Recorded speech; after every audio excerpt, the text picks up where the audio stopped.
Greetings of the day, everyone. I'm privileged to welcome you all into the third edition of Orangecity Literature Festival, organized by SGR Knowledge Foundation in association with GH Raisoni University, powered by Raisoni Group of Institutes. I am Prachi Chandekar, delighted to be your anchor for today's session. Coaching the Secret Code to Uncommon Leadership by Ms. Ruchira Chaudhary in conversation with Mr. Tushar Mule. Ms. Ruchira Chaudhary is an alumnus of the University of Chicago Booth School of Business. She straddles the corporate and academic worlds. She is a leading executive coach, adjusts faculty at several top-tier business schools, and runs a boutique consulting firm focused on organizational strategy solutions. She has over 2 decades of experience in emerging markets in Asia, the Middle East, and North Africa. During her corporate career, Ruchira held leadership roles in Medtronic and AIG in Singapore, Qatar Telecom and Qatar, and Tata Consultancy Services in India. She teaches as affiliate faculty at several business schools, including SMU, NUS, and IMD in Singapore, and most recently, London Business School. Ruchira frequently gets featured in and writes for leading business journals like HBR. She is the author of Coaching the Secret Code to Uncommon Leadership commissioned by Penguin Random House and endorsed by luminaries like Sheryl Sandberg and Kiran Mazumdar-Shaw. The book was released globally in April 2021 to much acclaim. It's an honor to have you with us, Ms. Ruchira Chaudhary. And this gets more even delightful as we have Mr. Tushar Mule, who will be in conversation with her as the moderator. Mr. Tushar Mule is an associate trainer at Dell Carnegie, India. Sir has 20 years of experience in the field of training and development for corporates and academics dealing with leaders, managers, faculty members, students, and CBSE teachers. Sir is co-authoring a book on employability skills for promising professionals. He constantly works for the betterment of students and professionals. He keeps writing articles on motivational and skills development training for students. Sir is an ardent follower of Indian history and loves to write in the poems and satires. He did several moderations at teachers' debate competitions, panel discussions with industry experts. I once again welcome you, Ruchira Chaudhary ma'am, and I welcome you, Tushar Mule sir. Also, before moving ahead, I would like to take a moment and acknowledge the support of Penguin Publishers as their association is valuable to OCLF. Now, my dear audience, you are about to experience a conversation between two moderators, dynamics individuals. So, without skipping a moment, I humbly invite Tushar Mule sir to lead us ahead. Welcome, Ruchira, first of all. And before I begin, let me thank Prachi. Quite very enthusiastic, and it was well prepared. And whatsoever you said is absolutely true when it comes to our guests today. And before I begin, Ruchira, let me talk a little about Orangecity Literature Festival. This is the third year for us. And I must admit one thing, even in the period of pandemic, it did not stop. Last year also we did it, and we did it as per the new norms of the pandemic, and it was also a very successful event. And this year we are glad that you are also one of the very key speakers who are gracing this particular event. Ruchira, before I begin with my questions, because there are lots of questions I have, But I have the very first question that comes to my mind, like from corporate experience, and then you are getting into the academics, and again you are quite successful, the kind of institute you are affiliated with, and you've been teaching there, creating a lot of young managers, young leaders. So just let me know how this journey began, and from where did you feel like switching, or maybe just shuffling in these two, please. Thank you, Tushar. Thank you also, Prachi, for those kind words. That was a very long introduction, so I was a little worried people would go to sleep, but you were at it, and you, as Tushar said, you were super well prepared. So thank you, and I feel very privileged and honored to be invited today to the Orangecity Literature Festival. So happy that I can contribute my insights and my views. So it's a long story, Tushar. I'm going to give you the highlights because Please. we could stay here all day. So I started my life in a very different field, actually. When I got out of college, I was in advertising for a couple of years. I used to work for a firm called Lintaz, which is now, the name has changed over many, many years. So I don't know I can't remember what it's called right now, but it's one of those leading advertising agencies. Okay. And somewhere along the line, while I was still doing that, I got a call from a consulting outfit. They were doing human resource consulting, and they really wanted a diverse set of skills. And they said, I was a bit disillusioned with this whole notion of selling Pepsodent toothbrushes and pastes, etc. And when this call came, I thought, okay, let's explore it. So I guess the key to all of these little endeavors in my life have been opening my mind to possibilities. Opportunities came my way, and I said, okay, let's think about it. So I got into a space which I knew nothing about, human resource consulting. And the beginnings were a bit troubled because obviously I was the outsider who didn't know any better. But I think a lot of it was really, I guess, some amount of resilience in terms of saying, hey, I'm not going to give this up, but also really educating myself, being more aware, understanding the domain, the industry, but also adding my own value as I went along, right? So Okay. at the time when I came on board, this post-merger integration, M&A, employee engagement were just very new age terms, big fad, right? But while I was around, we really sort of took those terms to the next level. We wrote some white papers. I did interesting assignments on it. So I think it's also about finding your own niche and doing something interesting, something that helps you evolve the current narrative, right? So that's how I started. I got into the HR consulting space. It was a very interesting 5 years. Then around the time TCS was going public, and the Tata Group was a client of mine, so I'd met them a few times, and they were looking for somebody who could bring in skills that would help them, let the organization really brand themselves inside out and really also take their people along. So Okay. they carved out a new role for me. I became part of the IPO, and I started doing a lot of work overseas after that. So it's just been a interesting journey, right? And I've just sort of moved from one opportunity to another. And then at some point, I decided that I wanted to consult for my own. Last job, I got a call from the University of Chicago. They said, hey, come and be a coach for us. So I kind of laughed at them. And I'm telling you the story because I wrote a book on coaching. And I said, oh, I can't be the coach. I'm a strategy consultant. I don't know all these things. Coaching is very fluffy. It's very amorphous, very fluid. But they said, come, give it a shot. We'd love to have somebody like you because I went to the same business school, right? I studied there. So they said, you understand what goes on inside the classroom. You understand, the strategy, and you understand all the hard skills.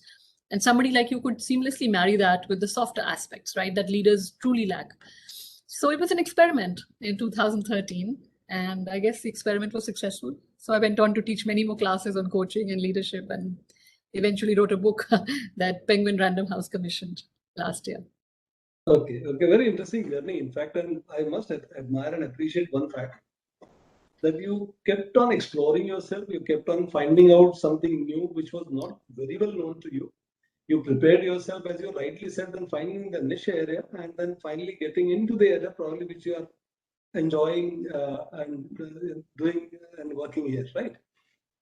My next question is more, as you ended your question with a book, right? My next question is definitely on the same thing. What brought you to write a book, and that too on coaching and leadership?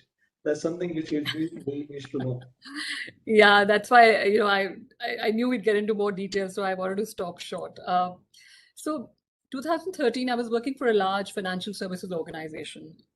Uh, I don't name the firm anywhere. I put it in the book as well. But it was also a time when it was a very turbulent time in my career when I realized that I wasn't really growing, right?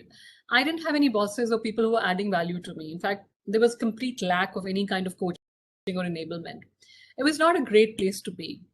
And but I also know what good looks like, because all my years of consulting or being in organizations, I've had great bosses, but I've also had great clients. I've had people who've really taken me along the journey, and I really did not like where I was. And that's the time when the University of Chicago, as I was telling you, called me and said, "Hey, come be our executive coach." And as I was telling you the story, I laughed and I said, "No, no, this is not for me." But I did go ahead and take it as an experiment. And what I found really, in essence, what is coaching? Coaching is really the act of providing people a lot more clarity, right? I'm going to show you my book just for a minute, because I really gave Penguin a hard time with the graphic, but it's come out okay in the end. Think of this as a really big knot, right? It's a big knot. And given all our lives and all the stresses and everything that's going on, our thoughts become very big knots. There's so much noise in the system. So what does a coach do? A coach unravels that knot, just untangles it, but they don't stop there, right? Even a therapist can give you that. A coach will take you higher, like the arrow shows you. The coaching takes you higher and makes you become a better version of yourself. And that's what I realized when I started coaching a lot of these senior leaders, that I was giving them that clarity. I was helping untangle those knots. And that became a deeply fulfilling experience for me. And then I did that at several other business schools. I started writing about it. I started teaching classes about it. And that really brought me into the coaching arena, where I could marry a lot of the strategy with the people skills and the people priorities. But when we talk in terms of coaching, and then further, my question was related to the leadership as well. So when it comes to a book on coaching and leadership, would you like to highlight something on leadership in particular? Yeah. Well, to be honest, I got a call from Penguin out of the blue, and I used to write a column here for the Mint, Leader as Coach. And so they said it very nicely to me. They said, we have a lot of books in the market which talk about coaching. They give you academic models. They tell you how to be a coach. But we don't have, and there are lots of books on leadership, of course. The market is full of some fantastic books on leadership. This book is at the intersection of leadership and coaching, right? And there aren't too many.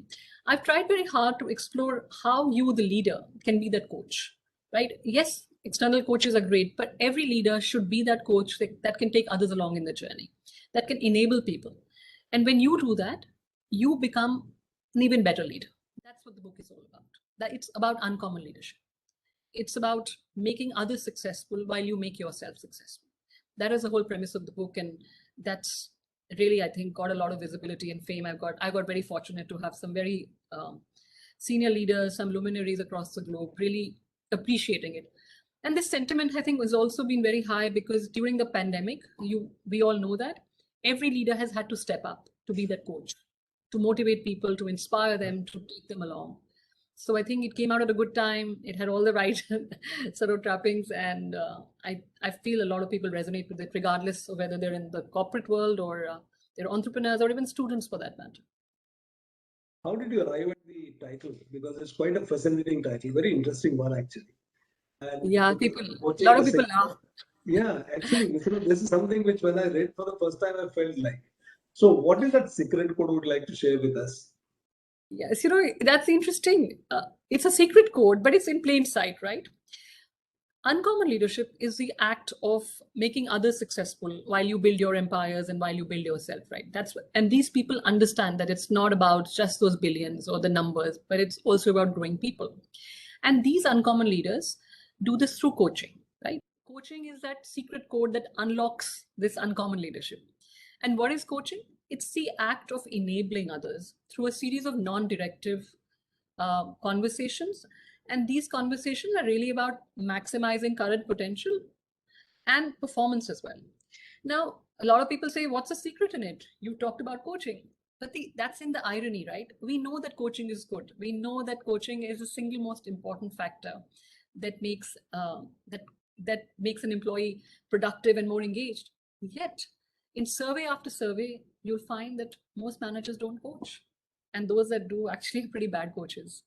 So the whole book really then talks about coaching and how coaching how coaching and the why of coaching, and then some practical examples, lots of stories from cricket, from performing arts, from movies, all of that, just to make it more interesting and palatable. Okay.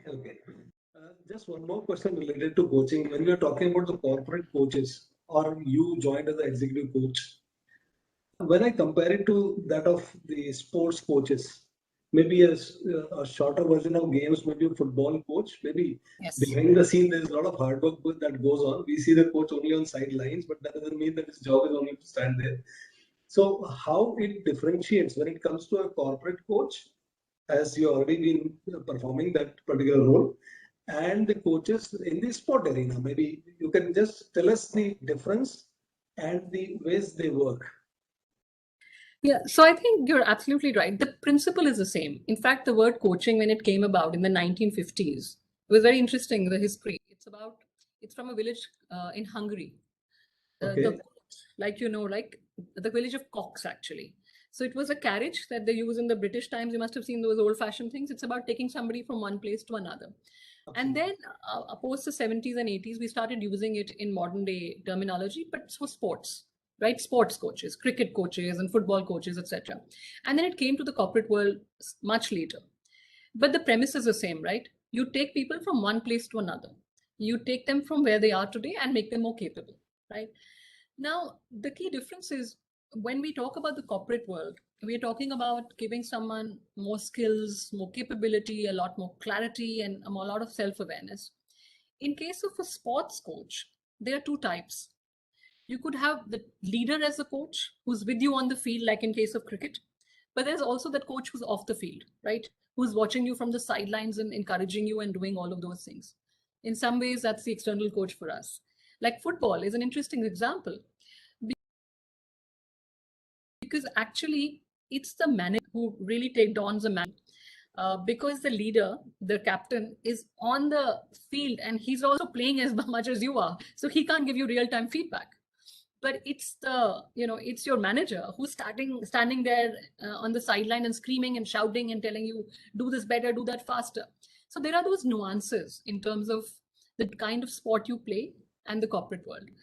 And think about the corporate world as leaders that coach and also external coaches that we bring in at certain junctures in our life. When it comes to the relationship between the word coaching and leadership, a good leader becomes a good coach, or a good coach becomes a good leader? Is there anything like this? Or my statement is you cannot be a leader without being a coach. okay. So if you are a good leader, coaching has to be something that should come to you. If it doesn't come to you naturally, you have to work towards it, because you can't expect to lead people without being able to coach them and take them a notch higher, right? And this narrative has changed over the years. In the late 90s, they started talking about the Balance Scorecard, that it's not just about the numbers. You have to look at the processes, the systems, you have to look at your people. And a lot of things started happening around then.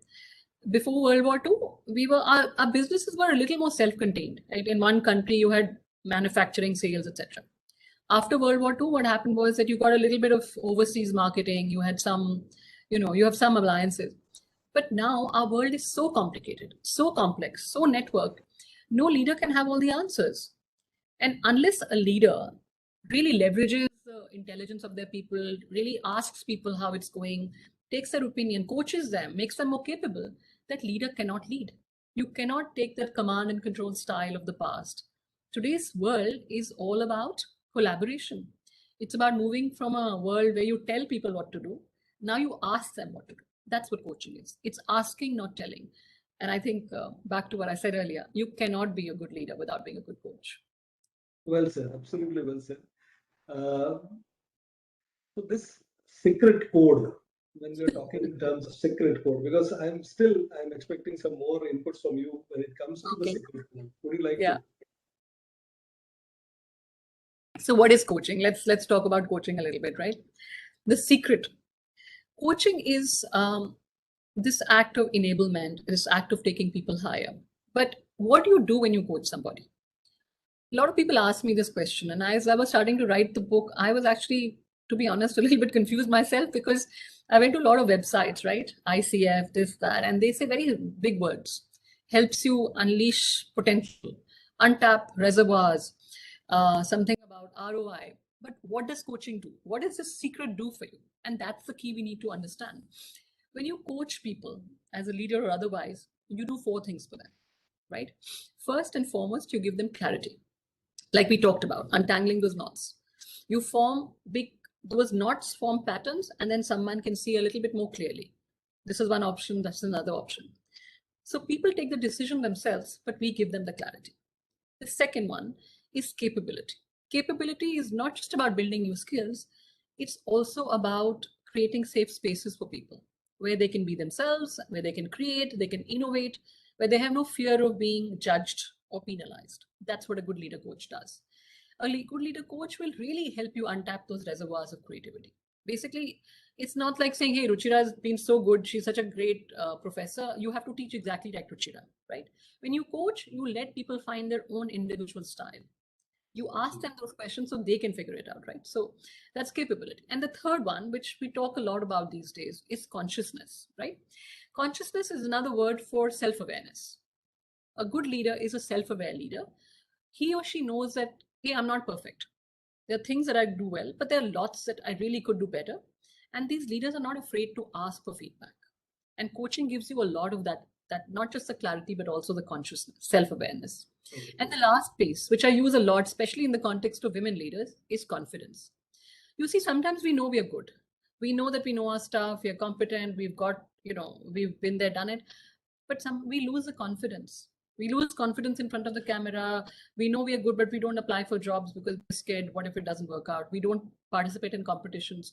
That's what good coaching does, especially in the case of women leaders, because it's not capability or competence. It's confidence that holds us back, right? So a good leader gives you these 4 cornerstones of coaching: clarity, consciousness, confidence, and capability. Absolutely. But one last thing I should say, since you asked me this question, is you need to create a culture. So that's the last C. 4 cornerstones on a bed of culture. You need to create a culture of coaching in any organization so people can coach and want to coach. You must be, since you see the world, you see so many colleges, you visit so many places, you must be seeing that probably the speed with which people are, embracing this particular thing. It is not with the same pace. You'll find that probably still countries like India, probably this particular culture is yet to be adopted properly. Absolutely. And maybe when it comes to the US, etc., probably the culture is very well developed. Exactly. What difference do you see, and what do you anticipate when it comes to the Indian context? How is it going to? I think it's a very interesting question, and I think we're making baby steps towards getting there. We still have a long way to go, and I think it's a lot of it, as you rightly alluded to, it's to do with our own conditioning, right? You ask a good manager in India, and you ask them, "Do you coach?" And they'll say, "I coach." But ask more, and you'll realize when they say they're coaching, they're basically telling people what to do. That's how we've always been taught. In school and in college, those that are the best students always have the answers. Good managers always solve problems for others. So when someone comes to us, we don't have the time to sit and figure this out. We either do it ourselves or we just tell them how to do it. This is what made me successful. This is how you should do it. So our whole idea of what we think is coaching is basically telling people what to do, using your own playbook. And that's totally against the principle of coaching, right? Coaching is about asking, not telling people what to do. Now, the Western world embraced this concept a lot earlier than us. Then there is the Eastern, other parts of Asia, where there's still the guru and the sampai concept, where you're supposed to be like a family member, a guru, so you have to tell people what to do. And India also has some of that, right? We feel that people have to tell us what to do. So it's a very interesting conundrum. I think it's changing, and there's greater acknowledgement that we really need to make people think for themselves. But the pace is not as fast as one would hope. But I think we're getting there. Okay. In fact, why am I asking these questions? Because Orangecity festival, when it cultural festival is concerned, literature festival, there are lots of professionals and students. They too get attracted towards it, and I'm sure that many of them are going to get a lot of insights as you have been speaking to us, including me. I must admit that. Let me take a piece out of your own, the title of the book. You talked about, like, I took too much of time on secret code. Now, my next thing is the letter half. According to you, who are the uncommon leaders, and we want certain examples so that we can understand it better. There are actually quite a few uncommon leaders. Let me tell you a few that I know of, and I'm sure you, as you think, all of you will reflect and find those uncommon leaders in your own lives. I'm sure you've had some of them. So the woman who's endorsed my book, and I'm totally a fan of her, Sheryl Sandberg, right? She's a CEO of Facebook, and I think she's a completely uncommon leader. She stands up for women and women's rights and wants to create a more equal world, always supports women. So she did not hesitate when I asked her to read my book and not to comment. Now, to me, being a role model, saying something and doing it, that's uncommon leadership, right? I don't know how many people do that. A lot of us say things, but to actually do that. And also I remember when there's a very interesting story that when she joined Facebook, apparently she went to the desk of every single employee in thousands, right? And said, hey, I'm Sheryl Sandberg. And it's a very small gesture, but it makes a big human connection. These people build those connections with people. So you build that trust right from the start. The other person I talk a lot about in my book is Satya Nadella, right? Satya Nadella, again, Indian origin, fantastic global CEO, but he really transformed Microsoft. When he took over Microsoft, there was so much, the culture was toxic, everybody was pitted against each other, nobody wanted to work there, it had terrible ratings. But he really recalibrated it. And if you ask him in interviews what he did differently, he says it was not my strategy or how I changed all of that, which he did. It was how he listened to people. Right now, most people don't listen. He took the time, listened to everybody in the organization along with the head of HR, and he completely reset the culture by, listening to them and doing things as per all the inputs that he got. He built several excellence models. He changed the whole structure. That's one. There's Kiran Mazumdar-Shaw, who again I'm a huge fan of. She again has done the foreword for the book. How she's a self-made billionaire and how she started out of a little garage and used innovation as a tool to really take people along in their journey. We have so many examples. We have some amazing cricketers, by the way, who are quite uncommon in their leadership. And they're not necessarily the most, brash and the most flashy, but silently and quietly, they have built teams and teams that have won several matches. Okay. We have seen lots of leaders. In fact, recently I was going through one of the articles where 5 best cricketers have been chosen as captains, 5 best captains, and probably 3 of them are Indian. I could not read the entire article, but yes, 3 of them are Indian. That was something which I really felt, and cricket is as good as a religion in India. So Exactly. Got my attention. My question is related to this only, because probably when it comes to the examples of the real heroes, when it comes to the corporate level, the connection to the common person, it becomes a little difficult because they may not know the work what these people are doing. They are definitely doing a great work. So, but they can easily correlate with the examples and analogies and maybe anecdotes which we can take from sports arena. Say, for example, cricket. We would like to know more about the coaches and the leaders, uncommon leaders, which are in the Indian cricket arena, and we want some examples of this. Okay, so it's an interesting question. And when I was writing about this, I was a little nervous that people would get upset with me because, as you said, cricket is a religion in India. I wanted to talk about what it is that makes for an uncommon leader or a leader coach, right? And often what happens is, whether it's in the sport or whether it's in the corporate world, we choose our best performer, the one who's scoring the maximum runs, making the most goals, or scoring the most revenue, and we make them leaders. But if you go back and see history, it doesn't mean that if you are the best batsman, you will by default become the best. Best batsman does not become the best captain of the ship. And there are reasons for that. Similarly, in the corporate world, you have super high performers and they don't necessarily become great leaders. And there are reasons for it. One is that when people become larger than life, when they're so good at what they do, when everything is available to them, when they're blue-eyed, they become very entitled, right? So they think that this is all available to me, and they forget their sense of responsibility. Because sometimes to be a great solo performer, you have to have ambition and also some amount of narcissism and go all out. When you become that leader, you have to change gears a little bit. You have to be more empathetic. You have to take the people along with you. You have to ask more and tell less, right? So we see a lot of that in the corporate world. But when I took Sachin's example, it's different. In his case, it wasn't this. His case is different. We call it the capability gap. Let me explain that. Now, he was so good, still is, right? Perhaps the best batsman, the best cricketer the world has ever seen. But if you look at his captaincy, those are the darkest days of his otherwise stellar career. And in his case, the challenges were slightly different. Firstly, he didn't want to get burdened with captaincy. The pressure was too much. He was very happy doing what he was doing, right?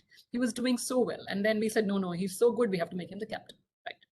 The second thing is when these people who are so gifted, when we give them this mantle, they benchmark everybody with the same yardstick that they have, right? Absolutely. They're so good themselves.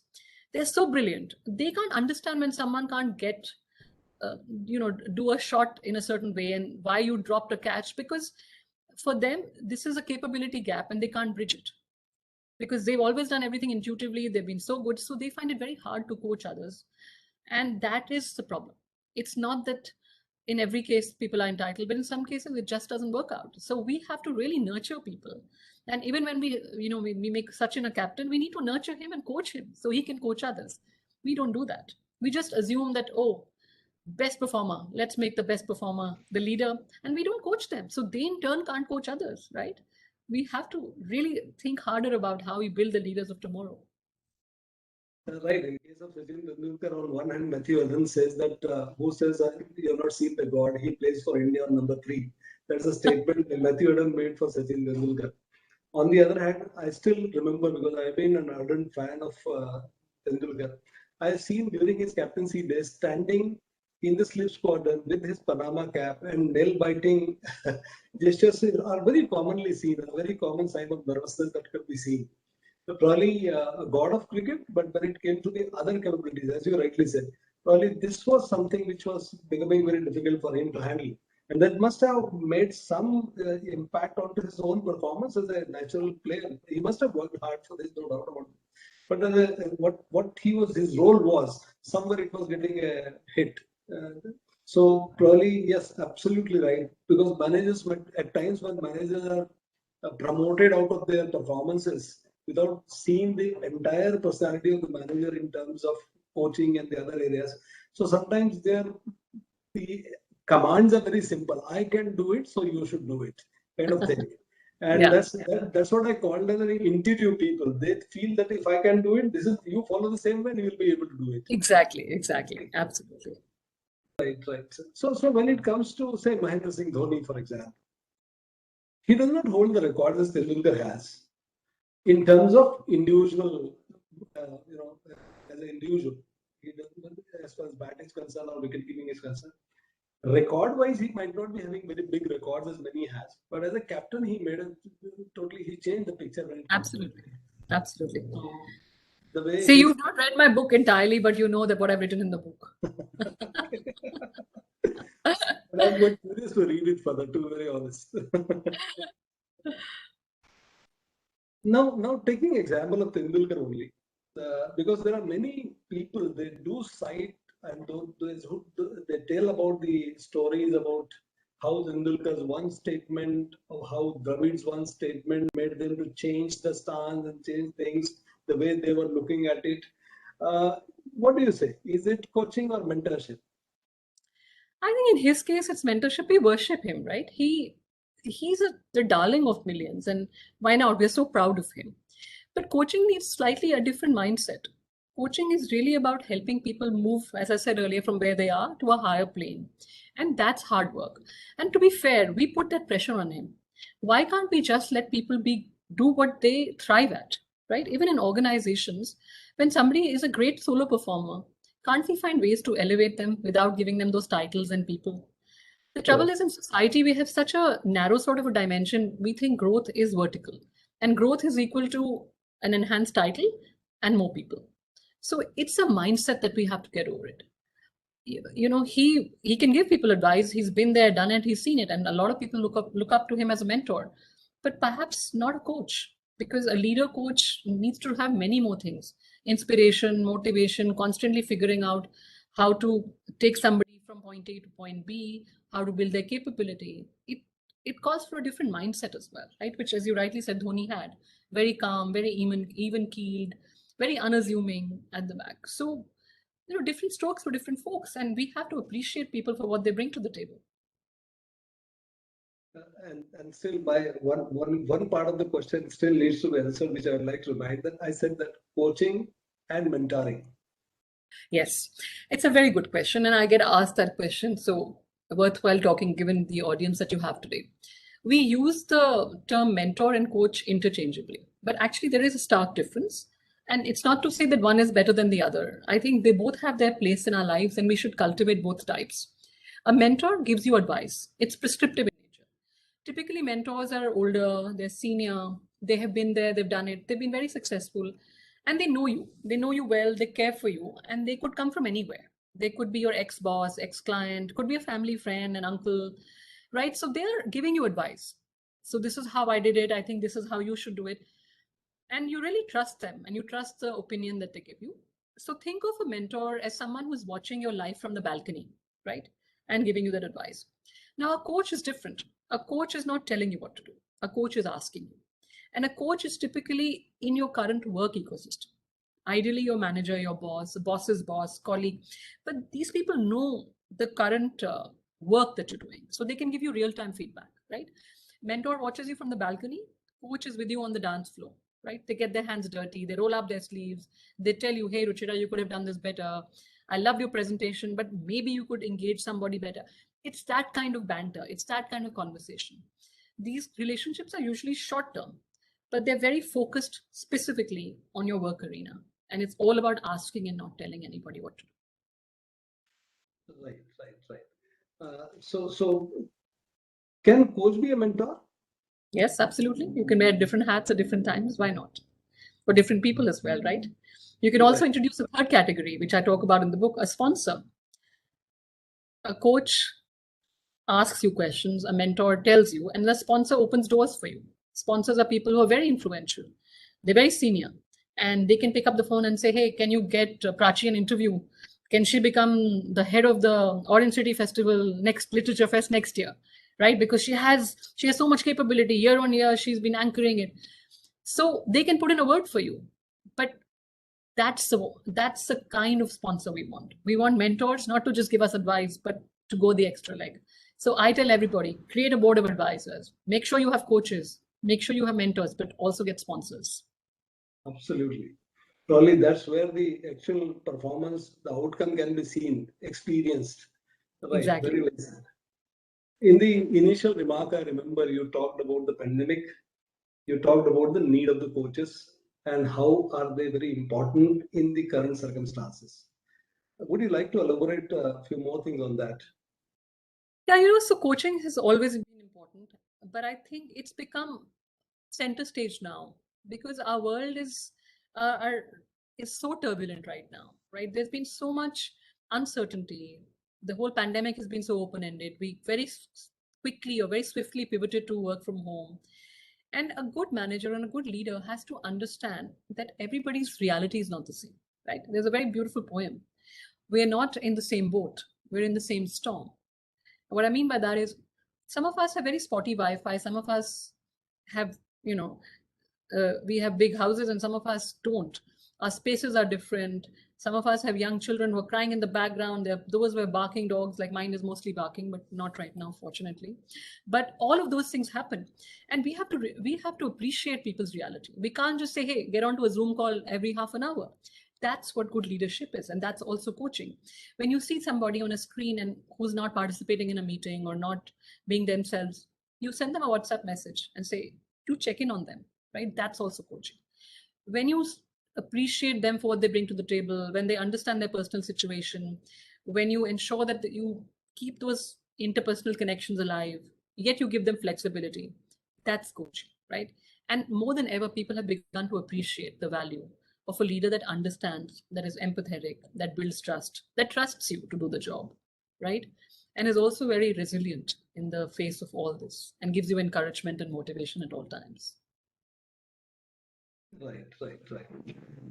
In fact, this particular phase has changed things to a great extent. In fact, most of the organizations, during the COVID, really felt the need of the coaches. Probably, we needed those inputs. We needed that kind of a support. We needed somebody to ask questions, ask challenges to an extent where we are feeling totally deprived and totally down. And probably we had few people around. Probably that made us to stand back again.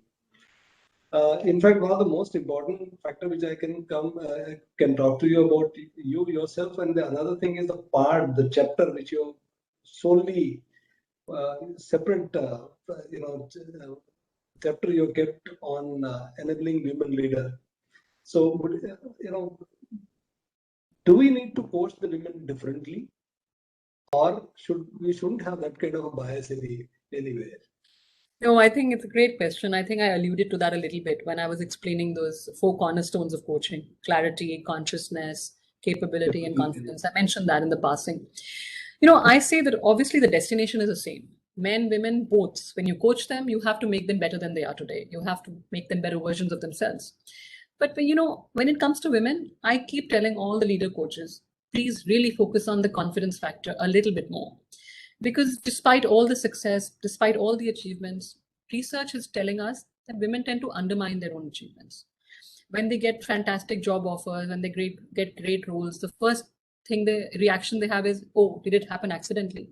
How will I do it? My husband will have to move geographies, right? They're very upset. They don't like to upset the cart. They don't want to do something that's already stable. They just don't have the confidence to think through all those options, right? Many of them even get plagued by what we call the imposter syndrome, that, oh, somebody will find out. I didn't deserve this. I'm not good enough for them. So more than ever, we need coaches that will help people, budding women, senior women, have that self-belief in themselves to go forward and to continue to achieve what they're achieving, right? And as I said earlier, it's not competence, it's not capability, it's confidence that holds them back. So, and I think a good leader coach can change that for them. Great. It was really nice interacting with you. But before I wind up, I have a few more questions to ask in terms of the book. It was launched in April 2021. How is it doing? What is the response? Yeah, so it was an interesting story. Yeah, the book was ready for a while last year, and first Penguin used to keep calling me all the time, like, "Kab ho rahi hai ready?" All of that, cracking the whip on me nonstop. And then in March, everybody stopped calling me, so I got very nervous. I thought they've changed their mind, but of course, COVID happened. All the bookshops had shut. So by December, we decided to go back to the book, and we added a lot of chapters. By the way, in fact, we rejigged the chapters on online coaching, virtual coaching, which didn't exist. There was no COVID. The world was a different place. So when the book released, it has released in phases. It started in India in February, and then we released it globally in the US and Europe and other places. It was #1 in France, first time a non-French book for like 10 weeks. INSEAD has brought it as part of their leadership curricula. And the last to release at my hometown is actually Singapore, which was in the summer of this year, where it got to the bestseller quite quickly. But let's just say different geographies, different reactions. But what I think I find most fulfilling, and I think Prachi will appreciate it, is when I get 21-year-olds write to me from Saharanpur. I have a medical student in Mexico who wrote to me. I have someone in Chicago who writes to me. I have entrepreneurs who write to me. And what makes me happy is that everybody can relate to the book. It's not about the corporate world, right? It's really about enabling. It's about taking others along. And the whole essence is that when you shine the light on others, you shine even brighter. When you elevate people, you go even higher. And if we can all imbibe that as a life skill, coaching, I think we'll all be better human beings and better leaders. Right. In fact, these words were very essential. Reason being, as I said, that Orangecity Literature Festival is definitely endorsed and seen by many, attended by many, and mainly they are students, they are professionals, and definitely people coming from literary world, or their interests and hobbies are lying there. So definitely they are going to get immensely out of what you stated, you conveyed it to us. And it was very interesting, it was very vibrant, and really energized us and enlightened us as well. So I really would like to thank you. Orangecity Literature Festival is definitely going to be a platform for in next years also to come. I'm sure that we would like to see you again in with yet another book, maybe yet another work in the literary area. Definitely would like to look forward for, and we wish you best luck for this particular book and for all your future endeavors. Right? Thank you very much. Thank you for including me. Before I wind up, I just would like to take this opportunity, as we are sharing screen with you, me, Prachi, and you, and the Orangecity logo. I would like to have a modern day selfie where I would like to click all of us, and then definitely I'll share it with you. So would you permit me to take this? Do you want a book? Or, do you want the book or just me? No, we want book as well. Right? book and you both. So just allow me a minute. Sure. I will stop smiling till you tell me. Yeah. Please, Prachi, please smile. And your book will smile in the in the marketplace. Right. Thank you so much. Thanks a lot. I'll be sharing it with you for sure. With Thank you for Prachi the as well, opportunity. right? And thank you so much. It was wonderful talking to you. And thank you for joining us. And looking forward for more such interactions in future calls. It's lovely to meet you, Tushar. Please let's stay connected on LinkedIn or otherwise. And all the best, Prachi. I hope you do become whatever you want to be. Thank you so much, ma'am. Thanks. Thank you so much. Bye. Thanks See you. for that. Bye. Right. Bye. At the outset, I would like to thank Ms. Ruchira Chaudhary and Mr. Tushar Mule for joining us today. We wish we get to hear you both again and be equally enlightened as we all are today.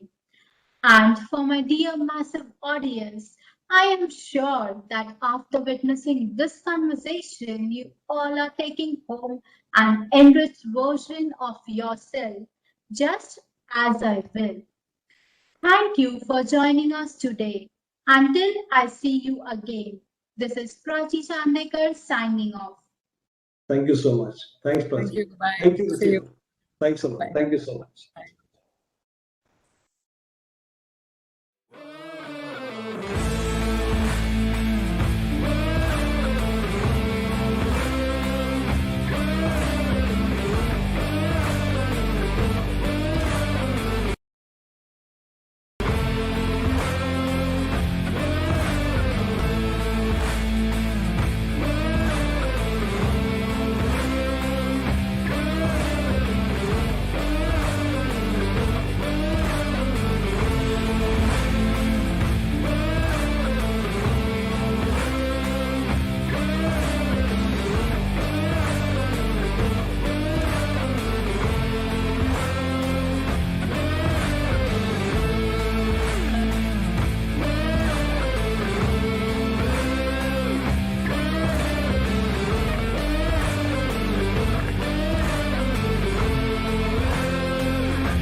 Welcome to Raisoni Group, a vision beyond.